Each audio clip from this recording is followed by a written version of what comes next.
Dad died 5 years ago, cancer. Somewhere along the line, I heard that pot was a natural cancer deterrent. So almost to the day that Dad was diagnosed, I started smoking pot regularly.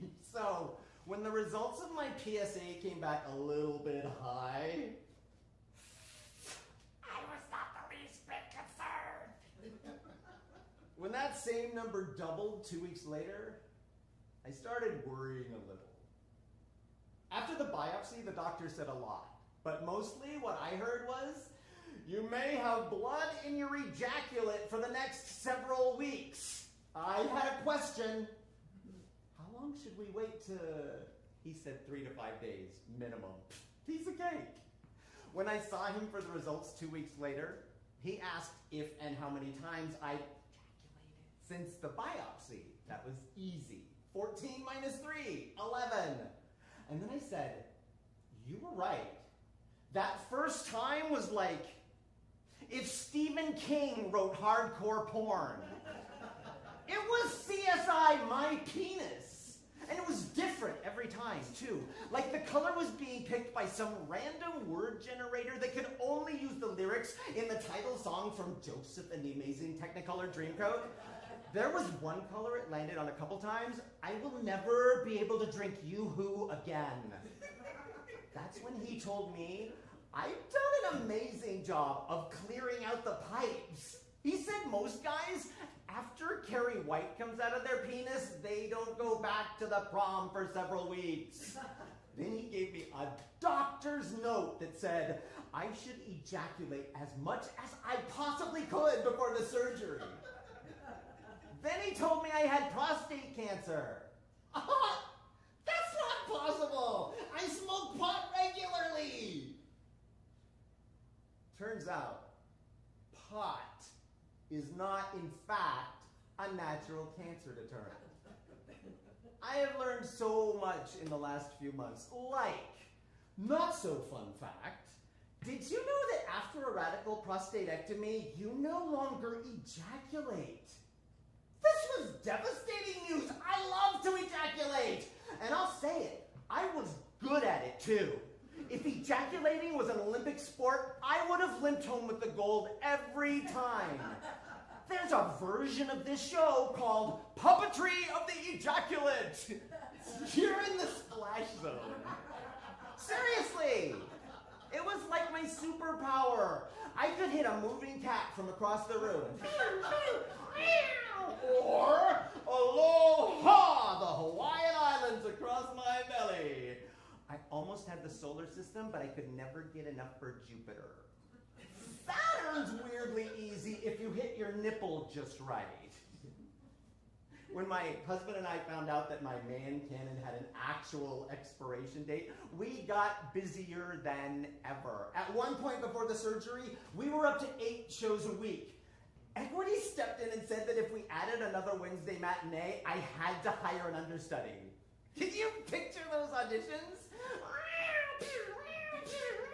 Poor kitty. Another not so fun fact. Depending on the size of your tumor, you may lose some length. When I first heard this, the opportunist in me immediately thought, hey, you're about to lose your prostate, the ability to ejaculate, and some length? Maybe now is the perfect time to consider transitioning. Split second later, the archivist in me pulls up a Polaroid from Halloween 1994. I was the lost Spice Girl, Old Spice. I looked like the love child of Bob Newhart and Rue McClanahan. So transitioning was clearly off the table.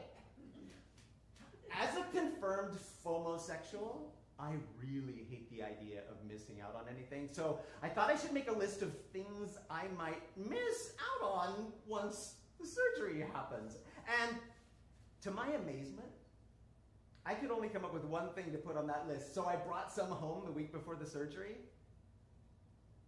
Poppers. There's a big difference between poppers at 21 and poppers at 61. My husband called it floppy popper cock. Floppy Puffercock, isn't that the perfect name for the sex ed teacher at Hogwarts? Totally on the down low with Snape. Snape probably invented poppers. Knowing that it was going to be the last time that my body did something it had been doing regularly for decades, I wanted to wait to the last possible moment to do it. And I'm so glad I did, because I don't know if it was the popper hangover or the just sense of finality. I cried. Ugly cried. This was confusing. Not only to me, but to the nurse who'd been trying to start my IV for the last 2.5 minutes. 4.5 hours later, I was completely and totally cancer-free. No chemo, no radiation. 4 months later, we're already back to 6 shows a week. Only now, no splash zone. It all happened really fast. So there was only one brief moment right after the surgery when I did not think things were going to go well for me.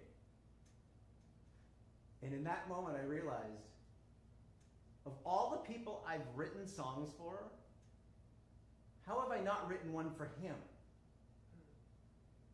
That realization is what got me out of bed. Only, instead of grabbing my gong, I grabbed the guitar and wrote a song for my husband. Wish that I could see myself through your eyes. I'd love to see the things you see in me. The way you look at me through your brown eyes makes me want to be the best I can be. You and me, the two of us, a family, a daughter, son, a lifetime, and goodbye. They took their smiles, my heart, and your brown eyes. We blinked, they're both gone to their own lives.